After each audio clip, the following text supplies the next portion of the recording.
Hello guys! Hello Cancer! Welcome dito sa ating channel, Kapalaran 888. Welcome Cancer! Alamin natin kung anong messages, vibration, gabay energy para sa lahat. Ito ay general reading Cancer. I hope na makuha mo yung energy. I hope na makuha natin yung hinahanap natin na message, yung kailangan talaga natin. So, Cancer.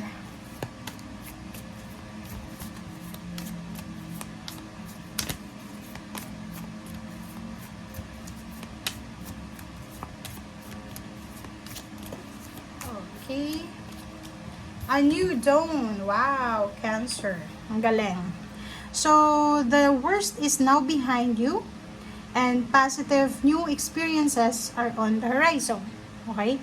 So, dito, sinasabi sa'yo dito ng baraha mo dito na yung worst, yung hindi maganda, ay paalis na yan sa buhay mo or nakaalis ka na doon, kung nakaalis ka na, and maraming positibong bagong pangyayari, experiences ang naghihintay para sa'yo. So, nakikita ko sir dito, parang ano to, galing ka sa gabi, biglang mag-uumaga, di ba? So, from darkness, di ba?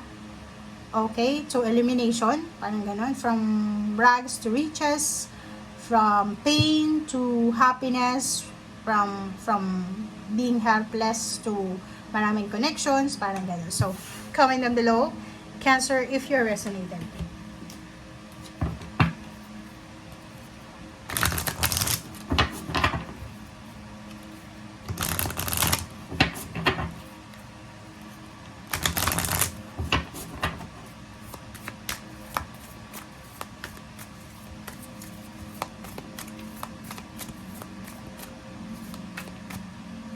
Okay.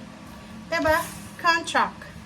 Pwedeng meron ka Cancer na nag-end the contract, finish contract. If you're working or if you have business, natapos na yung kontrata, may renewal of contract, or may new contract ka na posibleng permahan. So, posibleng hindi naging maganda yung kontrata sa nakaraan, or hindi naging maganda yung like for example, yung dati mong trabaho. Kung ikaw ay OFW or nasa Pilipinas lang, siguro hindi ka masyadong mapalad dahil hindi mo nakuha kung ano yung minamanifest mong work or business.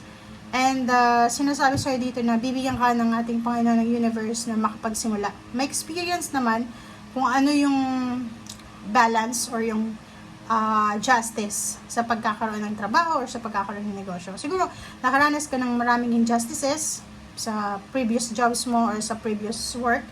And then ngayon, sinasabi sa'yo dito na ngayon ibibigay sa'yo yung nararapat na balanse, nararapat na hustisya para sa'yo.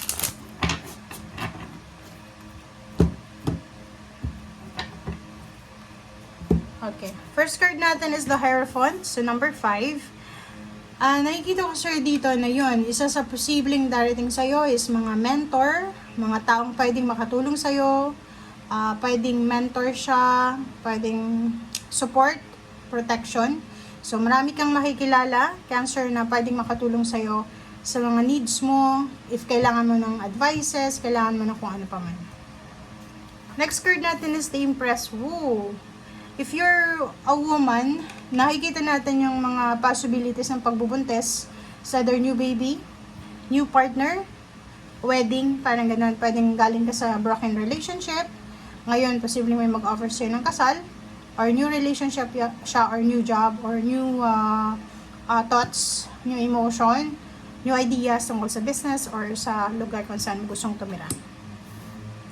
Eight of Cups. Nakikita natin dito yung travel plans. Marami sa inyo dito yung parang nagpaplano, Cancer. So, nagpaplano ka. Nakikita ko to siya since last year. Yung energy mo to, nagpaplano ka na. Siguro hindi na masyadong maganda yung financial flow sa lugar kung nasaan ka man sa ngayon. And nakikita ko siya dito na susubukan mo. Ita-try mo yung financial flow sa ibang lugar.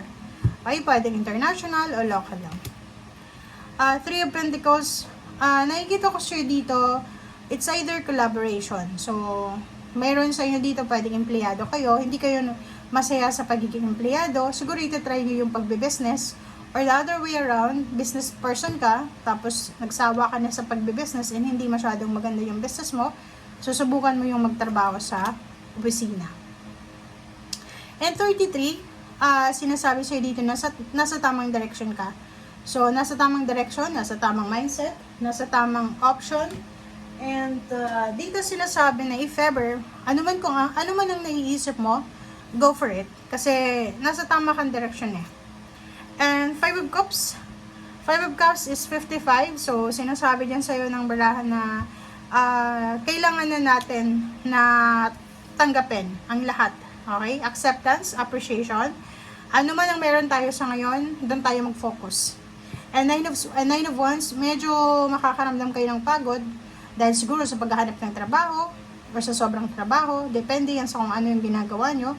And as much as possible, magpahinga kasi yun yung pinaka-importante, yung pahinga.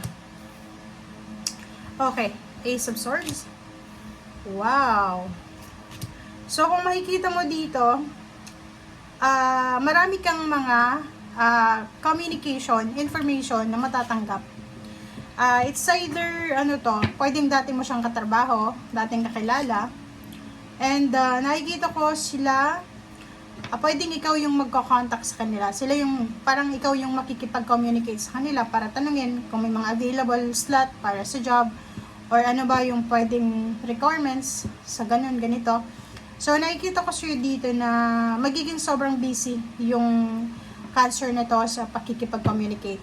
Okay, Messenger, yun yung pinakamalapit dito. Messenger, email, chat, call, parang ganun. So, nakikita ko na magkakaroon ka ng sobrang excitement, Cancer. Kasi, yung matagal mong iniiyakan, yung matagal mong iniisip gabi-gabi, ay posibleng masosolusyon na to. Nakikita ko sa'yo dito na medyo, yung iba sa inyo, Cancer, especially yung babaeng Cancer, masyado kayong masyadong magagalitin. Okay? Lalo na kung wala kayong pera, walang trabaho, marami kayong kailangan na solusyonan na problema. Nakikita ko sa inyo yung masyado kayong magagalitin. Dito sinasabi ng barahan na huwag kang masyadong emosyonal. Okay? If yung problem mo is about money, huwag mong dalhin yung problema yan emotionally. Kasi pag sineryoso mo yung lahat, wala, masisira yung hindi ka makatulog sa gabi, marami kang magiging kaaway, or maraming madadamay sa problema mo. So, chill lang. Andito yung 9 of Wands, okay, understandable na pagod ka na, but alam mo, go with the flow lang. Everything happens for a reason, and maybe this is the right time para sa'yo na ma-realize, mag-reflect ka na siguro may mga bagay-bagay ako na kailangan ng simulan, let go, i-renew, i-restore sa buhay ko. Okay? Thank you guys. Bye!